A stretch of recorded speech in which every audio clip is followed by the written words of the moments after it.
ఆయన ఎందు ఏ చింతలత్వను గమనాగమనం వల్ల కలుగు ఏ ఛాయం లేదు.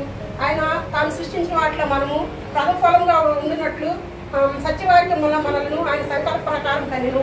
నా సహోదరులారా, ఈ సంగతి ఎరుగుదు కనుక ప్రతి మనుషులను వినుటికి ఎగిరిపడవాడును, మాట్లాడటం నిదానించేవాడును, కోపించడం నిదానించేవాడే ఉండవలను. ఎందుకనగా నరుని కోపము దేవుని నీతిని నెరవేర్చదు. అందుచేత సమస్తమైన కల్మషమును ఎగవీక్షణ దుష్టత్వం మాని లోపల నాటబడి మీ ఆత్మను రక్షించుటకు సాత్వికం గల దేవుని వాటిని అంగీకరించుడి. మీరు వినువారు మాత్రమే ఉండి మిమ్మల్ని మీరు మోసపుచ్చుకోనకుండా వాక్య ప్రకారము ప్రవర్తించేవారే ఉండుడి. ఎవడైనా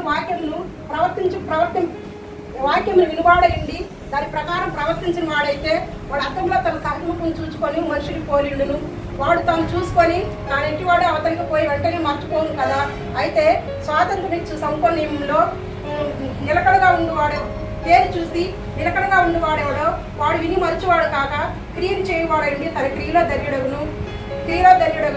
ఎవడైనా తన నోటి కళ్ళిని పెట్టుకొనక హృదయం మోసపరుచుకొంచు నేను భక్తి గలవాడని చెప్పుకొని వారి భక్తి అర్థమే. తండ్రి అయిన దేవుని యొద్ద పవిత్రమును నిష్కలంకమైన భక్తి ఏదనగా దిక్కులేని పిల్లలను విధవరాండ్రను వారి ఇబ్బందుల్లో పరామర్శించు ఇహలోక మాలిన్యము తను తాను అంటకుండా కాపాడుకుంటే 2వ అధ్యాయము. నా ప్రియ సహోదరులారా, మహిమా స్వరూపం ప్రభు అయిన యేసుక్రీస్తుని గురించిన విశ్వాస విషయంలో మొహమాటం గలవారై ఉండకుడి. ఎలాగనగా బంగారం ముంగరు పెట్టుకొని రసస్తోత్రం ధరించుకొని ఒకడు సమాజ మందిరాలకు వచ్చిన ఎడల మిరుకు బట్టలు కట్టుకుని దరిద్రులను లోపలికి వెళ్ళిన ఎడల మీరు ప్రశస్త వస్త్రం ధరించుకొని వాళ్ళు చూసి సన్మానించి ఇక్కడ మంచి స్థలమందు కూర్చుని చెప్పి ఆ దరిద్రునితో ఇక్కడ నిరువు లేక నా పాదపీఠము దిగువ నా కూర్చుని చెప్పిన ఎడల మీ మనసులో వేదములు పెట్టుకొని మీరు దురాలస్యంతో విమర్శ చేయవారు కాదా. నా ప్రియ సహోదరులారా, ఆలోచించండి.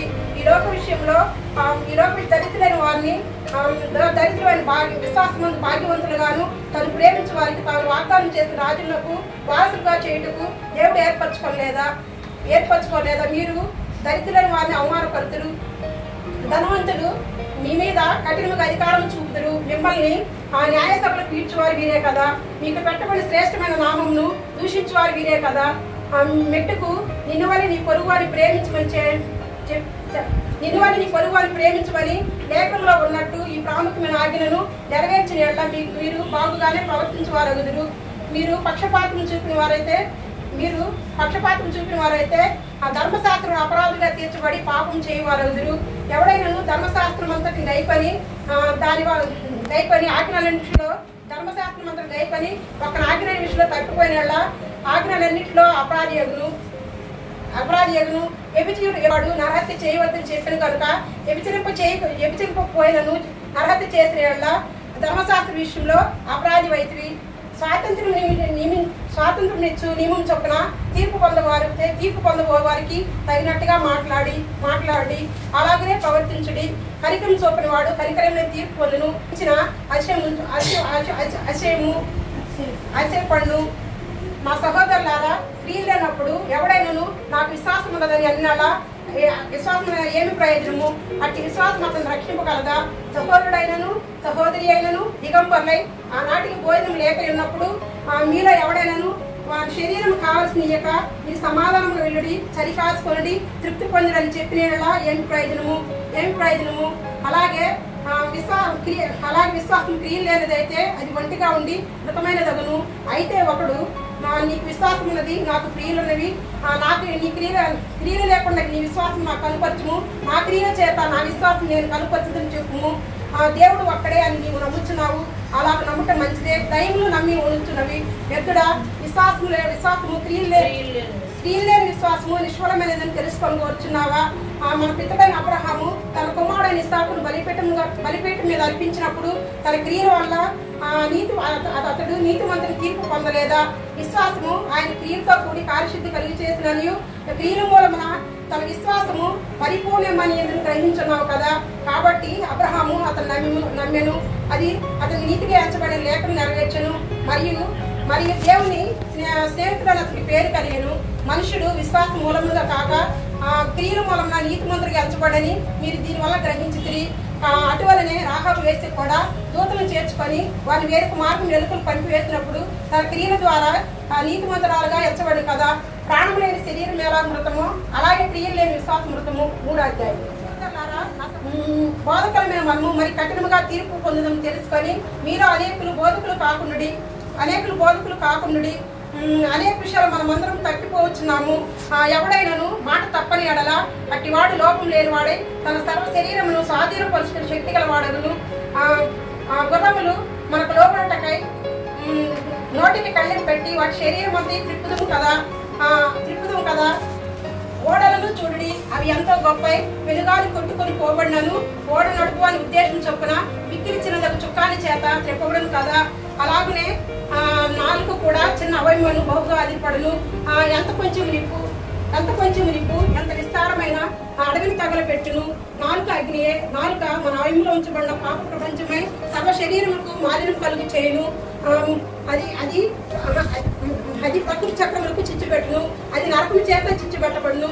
మృగపక్షి సర్ప చరములలో ప్రతి జాతియు నరజాతి చేత సాధు కార్యాలను సాధువాయను కానీ ఏ నరుడును నాలుగులు సాధువు చేయలేరడు. అది మరణకరమైన విషముతో నిండినది. అది నిరర్కణమైన దుష్టత్వమే. దీనితోనే తండ్రైన ప్రభువును స్థితింతుము. దీనితోనే దేవుని కొరకు కాబట్టి మనుషుని శపింతుము. ఒక్క నోటి నుండి ఆశీర్వచనము చాపవచనం బయలువెడను. నా సహోదరులారా, ఇలా ఉండకూడదు. నీటి బుగ్గలో ఒక జల నుండి తీయటి నీరును చేదు నీరును ఊరున. నా సహోదరులారా, అంజురపు చెట్టున ఒలివ పండ్లనేను ద్రాక్ష తీగను అందరూ పండ్లనేను కాయన. అటువలనే ఉప్పు నెలలో నుంచి తీయటి నీళ్లు ఊరవు.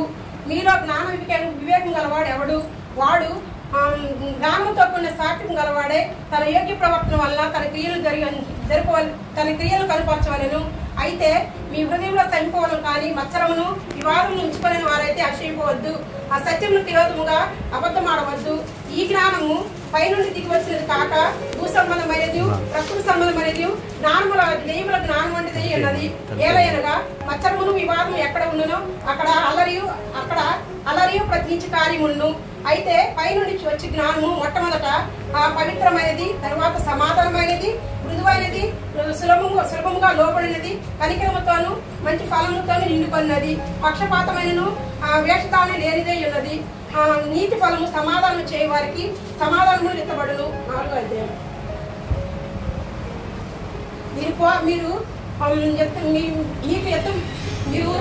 మీలో యుద్ధములను పోరాటం దేని నుండి కలుగుతున్నవి? మీ అవయంలో పోరాడు భోగేచ్ఛం నుండియే కదా. మీరు ఆశించుతున్నారు కానీ మీకేమీ దొరకటలేదు. నరహత్య చేదురు, మత్సరపడదు కానీ సంపాదించుకోరు. పోట్లాడుతూ యుద్ధములు చేదురు కానీ మీరు దేవుని అడుగునందున మీకేమీ దొరకదు. మీరు అడిగినను మీ భోగముల నిమిత్తమున వినియోగించుటకై దురుద్దేశంతో అడుగుదు కనుక మీకేమీ దొరకటలేదు. వ్యభిచారులారా, ఈ లోక స్నేహము దేవునితో వైరమని మీరు ఎరుగరా? కాబట్టి ఎవడు ఈ లోకముతో స్నేహం చేయను వాడు దేవునికి శత్రువును. ఆయన మన యందు నివసం చేసిన ఆత్మ ఆయన వల్ల మన యందు నివసించే ఆత్మ మచ్చరపడినంతగా అపేక్షించిన అని లేఖనము చెప్పినది వ్యర్థమని అనుకుంటున్నారా? కాదు కానీ ఆయన ఎక్కువ కృపణించును. అందుచేత దేవుడు అహంకారం ఎదిరించి దీనులకు కృప అనుగ్రహించిన లేఖనం నెరవేర్చెను. కాబట్టి దేవునికి లోబడి అపవాదిని ఎదిరించుడి, అప్పుడు వాడిని మీ ఎద్దు నుండి పారిపోవును. దేవుని ఎద్దకు రండి, అప్పుడు ఆయన మీ ఎద్దుకు వచ్చును. పాపులారా, మీ చేతులు శుభ్రపరచుకోండి. దిమనస్కులారా, మీ హృదయం పరిశుద్ధపరచుకోండి. వ్యాకులపడి దుఃఖపడి నవ్వుడి. మీ నవ్వు దుఃఖమునకును మీ ఆనందం చింతకు మార్చుకోండి. ప్రభునందు మిమ్మల్ని మీరు తగ్గించుకోండి, అప్పుడు ఆయన మిమ్మల్ని హెచ్చించును. సహోదరులారా, ఒకరితో విరోధంగా మీరు మాట్లాడకుడి. మీ సహోదరుని విరోధంగా మాట్లాడి మీ సహోదరుని తీర్పు తీర్చిన ఎడల ధర్మశాస్త్రం వ్యతిరేకంగా మాట్లాడి ధర్మశాస్త్రం తీర్పు తీర్చున్నావు. మీరు ధర్మశాస్త్రం తీర్పు తీర్చిన ఎడల ధర్మశాస్త్రం నెరవేర్చేవాడు కాక న్యాయం విధించేవాడు అయితివి. ఒక్కడే ధర్మశాస్త్రము నిమిత్తము న్యాయం విధించేవాడు. ఆయనే రక్షించుటకును నశింపజేయుటకును శక్తిమంతుడై ఉన్నాడు. పరులకు తీర్చుటకు నీవెవడవు?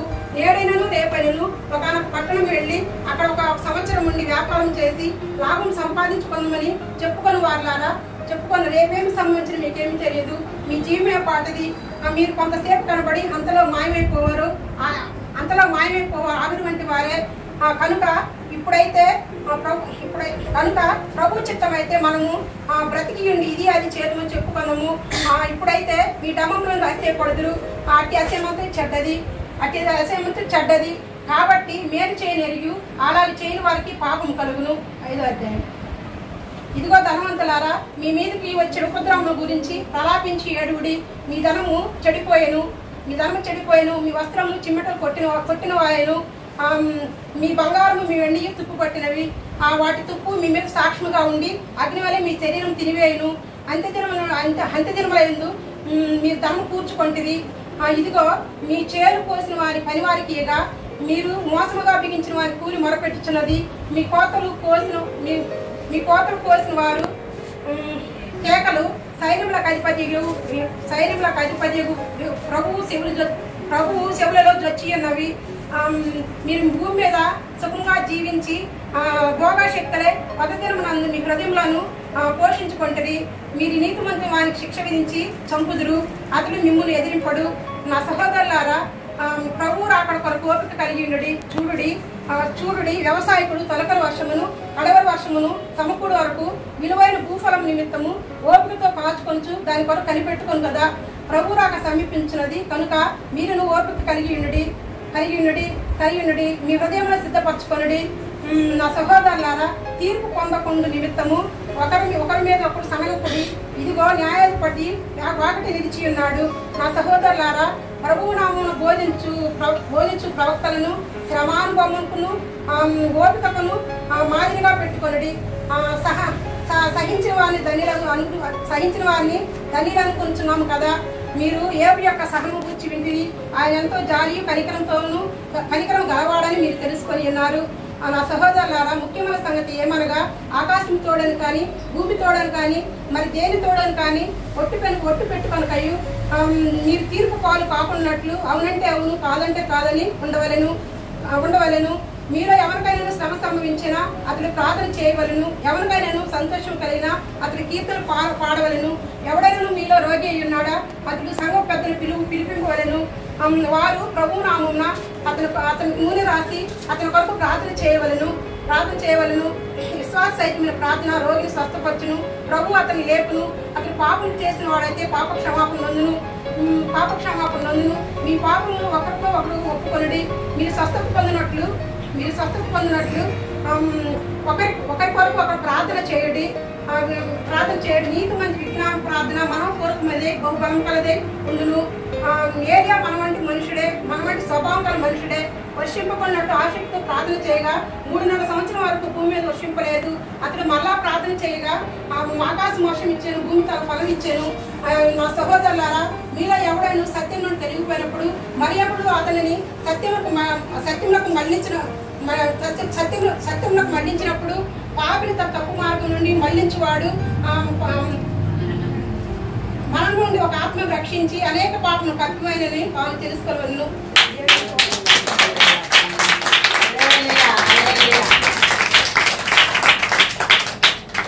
చరిత్ర తప్పును క్షమించండి.